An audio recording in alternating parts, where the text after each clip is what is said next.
Hey everyone, how you doing? I am Gamble the Clown, and welcome to episode number 14 of my podcast, the Suburban Sideshow podcast with me, your host, Gamble the Clown. We got a very important episode this week as I talk about the recent fight I got into at a Hootie and the Blowfish concert and a dark history of clowns and fights. So without further ado, here's a word from our sponsors. Guess what? I don't have any. So if you do know somebody who is interested in sponsoring a clowns podcast with little to zero reach, please reach out to me. So episode 14, I'm calling this Clown Fights. Last week, I went to go see Hootie and the Blowfish. Now, Hootie and the Blowfish is an amazing act from the 1990s. If you were around then, it was a lot of fun. Really great act. Songs like Higher and Hold My Hand and, it's Hootie and the Blowfish. You may know the lead singer in his recent role as a solo artist as Darius Rucker. He come out with songs like Wagon Wheel and some other country songs that I can't name right now because I think country music sucks for the most part. Except for shout out to country music duo Velvet Rodeo, which I had the pleasure of opening for a couple years ago or last year, I think it was. But Hootie and the Blowfish, amazing, amazing concert, and they brought with them as opening acts Edwin McCain and hold on, let me think about Collective Soul. That's it, Collective Soul. You may not know Collective Soul; they are one-hit wonders. You may hear them on the local mix of the 80s, 90s, and today's station. But all in all, it was a very great concert. Very talented musicians, except for really Collective Soul because the lead singer is in his 70s now, and it's a little boring. But other than that, it was a really great concert. So here's what happened. I almost got into a fight with some drunk 21-year-olds. Now, normally I am not a big fan of people around me who are drinking, but I really don't care. So normally, under normal circumstances, if they were drunk but having a lot of fun and not obnoxious, I probably would have handed them my business cards and told them to follow me on social medias. But that's not what happened. The larger of his friends, who looked like uh, a Bert Kreischer without money, who was involved in the Russian mafia but failed and has had to run because he's in fear of his life. That's what this guy looked like. Very drunk, obnoxious, and all his friends weren't even looking out for him. What they were doing was filming him because they brought him knowing how obnoxious and annoying he could be to those around him. So he's drunk and yelling, and I'm not saying anything. I'm just kind of standing there like this, just watching the concert, right? So he looks over and tries to shake my hand. I'm like, no, I'm good. I'm just don't want to bother with you. So he's like, what? Blah, blah, blah, blah, blah, and starts trying to yell at me. And I'm like, oh boy, here we go. So then I was like, I don't listen. I was like, I don't like drunk people. I was like, look, in my head, I said, I'm just gonna roast this guy. But I was like, all right, let's just let it go. It's a great concert. I'm here. Let's just let it go at that. Well, uh, then I was like, I don't like drunk people. And he goes, I'm not drunk. And then his buddy comes from behind him, looks at me, and goes, I'm sorry for my friend. He's drunk. So already we've got two people who should be worried if they are thinking about going to commit crimes and having to talk to the police. So after a few minutes, like he, walks away or goes maybe a few arms lengths away from me. So I'm like, okay, fine, whatever. Then about probably 10, 15 minutes later, I look up and I'm just sort of like just paying attention. I look over and they're surrounded by security guards. And I'm like, oh boy, what happened? So they had all these liquor bottles that they weren't supposed to have inside the venue. and the security guard caught him. But what they were doing was everybody around us was telling the security guards where all of the liquor bottles were on the ground. So there goes that. So the one drunk guy, uh, poor Bert Kreischer, I'll call him. So they end up escorting poor Bert Kreischer out of the venue, and there's still and a few of his friends left with him. So right there, not a problem. Then uh, another guy was like, "Hey man, we were all of age, we weren't drinking, underage. You didn't need to call security." So I'm looking around like I was standing right here the entire time. I didn't call security. Nobody called security. So uh, then I was like, what are you talking about? So I look at him, so I look at him and I'm like, you guys need chaperones because you guys are not very good at handling your alcohol. You guys are just probably started drinking and really have no idea what life is. So uh then he was like, "Oh no, we don't." And so I was like, "Okay, if these guys bug me again, I'm just gonna just roast them." So then I started roasting them. So he kept talking, and I'm like, "Dude, I'm trying to enjoy the concert. Okay, I bought tickets to see Hootie and the Blowfish, not drunk idiots who aren't very funny."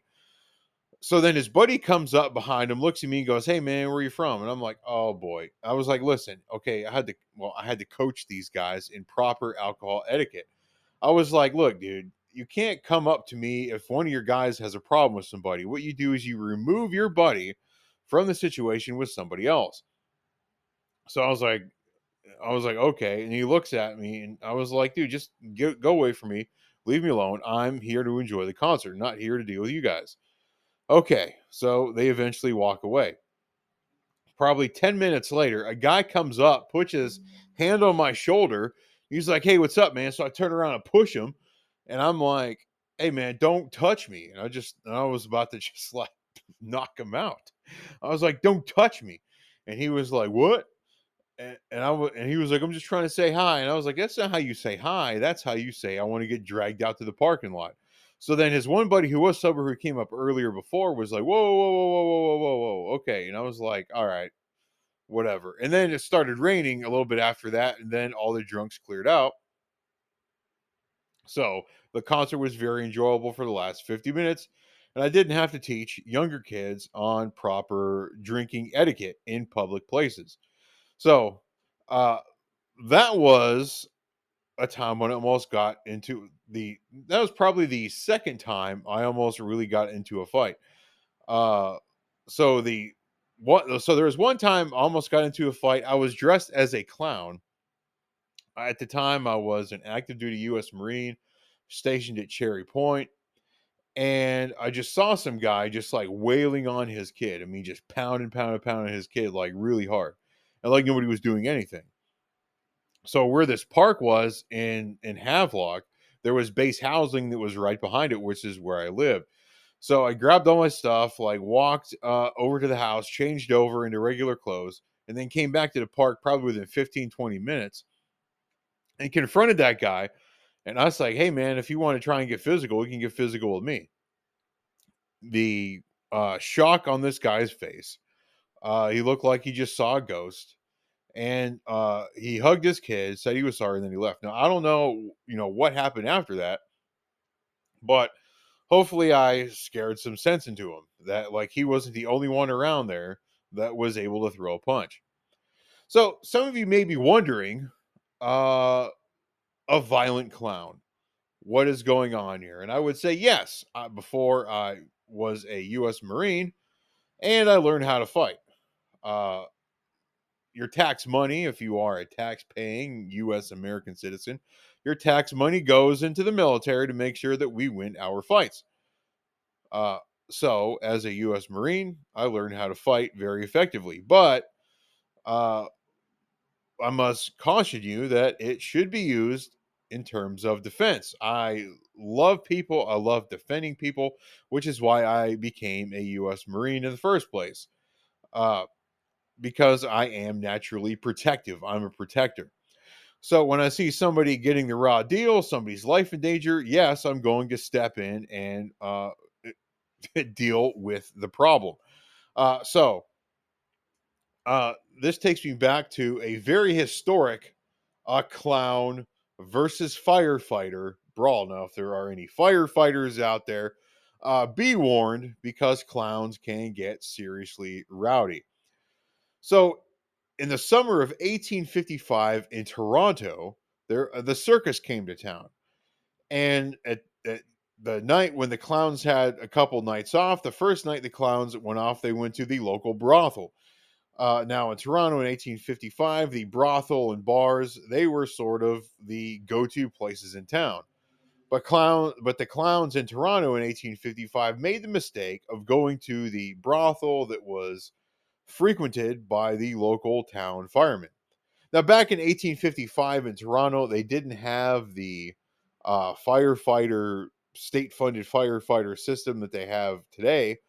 They used to be just the local good old boys that were part of, some unionized labor, or just the local social group, like the Moose Lodge or whatever the case may be, that ran the fire brigade. So back in those days, they would show up on the horse-drawn carriages filled with water, and everybody would line up and take buckets. The bucket brigade pass buckets all the way down the line, dump them out the end of the line, and then pass the buckets back to the water. So that's how they used to fight fires back in the day in 1855. So what happened was the clowns got involved in a dispute in this brothel in Toronto, and it caused a serious melee erupting all over the town. Actually encouraging them to cause the change in the police force, and how all of the firefighting establishments, how all of that was organized. So, you could say that a bunch of clowns got into a fight with firefighters at a local brothel, forcing Toronto to change their policies. And basically, what they did was restructure their entire police force over this whole incident. When you see us out at brothels, and if you are a firefighter, be very careful, because you might cause a riot fighting with clowns. So very, very, very important stuff to consider. But as a clown, it's very important for me not only to teach children that we need to be protectors, protect our communities, be protectors, protecting our neighbors from harm, and defending our neighborhoods, essentially.